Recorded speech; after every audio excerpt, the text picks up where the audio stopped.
All right, so this is the first 5 minute station.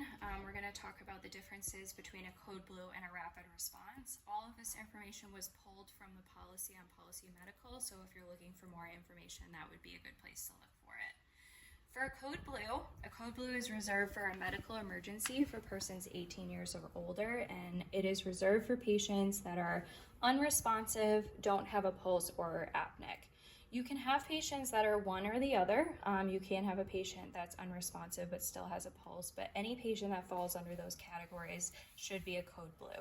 The reason being, all of those patients are going to have an airway emergency, and with a code blue, we have anesthesia at the bedside. So we would definitely want to have anesthesia around in those scenarios, which is why you would call it code blue.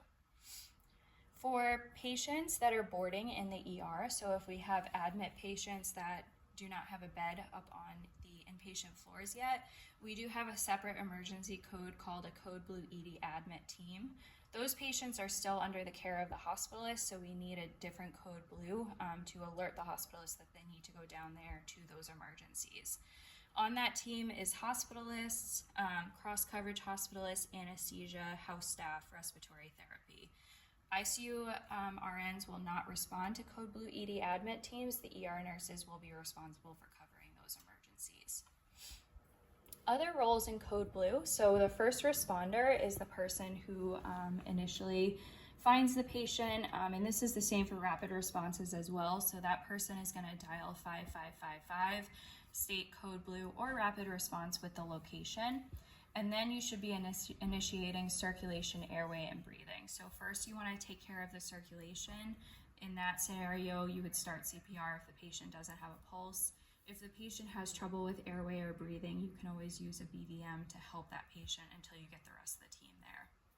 The operator will overhead page the information that was given to them, and then the patient's primary nurse would also respond during that time. The patient's primary nurse should not be leaving the room at any point during the emergency and should only leave the room after the patient has been transferred to a higher level of care or the emergency has been cleared. The patient's nurse really knows the patient the best, and so they need to be in the room to supply the code team and anybody responding with history and relevant clinical information to that team. The clinical supervisor will be in the room to ensure all roles are identified and will assume documentation or delegate to somebody. The team leader is either the ACLS RN or until the physician responds. So either of those folks are more than capable of leading ACLS until the provider arrives and can do that. Anesthesia and respiratory together will be managing the airway.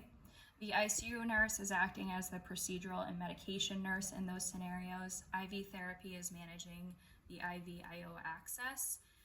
The facilitator is supporting the family presence as directed, and then the documenter again was delegated by the clinical supervisor with who should have that role. So those are all the roles in the code blue.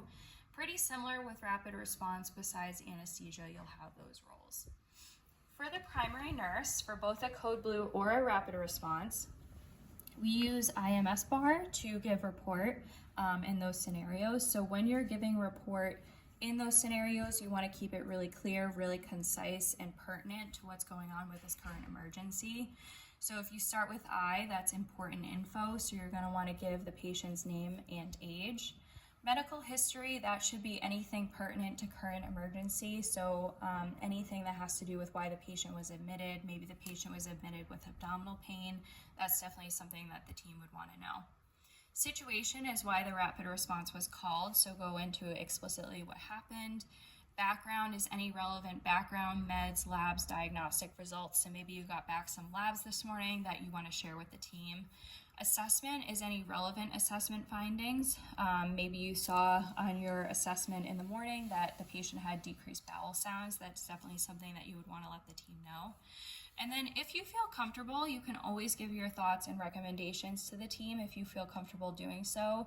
The primary nurses definitely know the patients the best, and so if you feel comfortable, that feedback is greatly appreciated. For a rapid response, there is very specific criteria. that is listed in Policy Medical for calling a rapid response. So you can see there it's listed that a heart rate less than 40, greater than 130, systolic BP less than 90, respiratory rate less than 8 or greater than 28.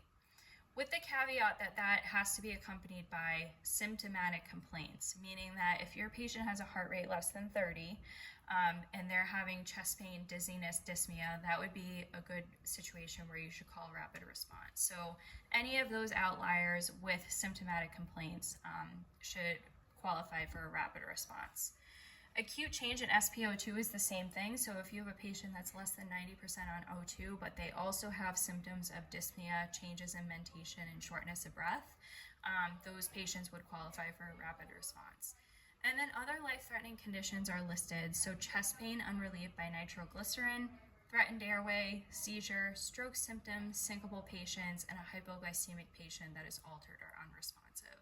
All of those patients would fall under the category of a rapid response. The idea of a rapid response is to call so we can prevent deaths in patients who are deteriorating and to help the patients in the window of clinical instability. So we're hopeful that in calling a rapid response, we can intervene on these patients before they end up as a code blue. The clinical tip is when you're looking at your patient and you're trying to determine what the right thing to do, it's ask yourself, can this patient wait 20 plus minutes for an evaluation and orders?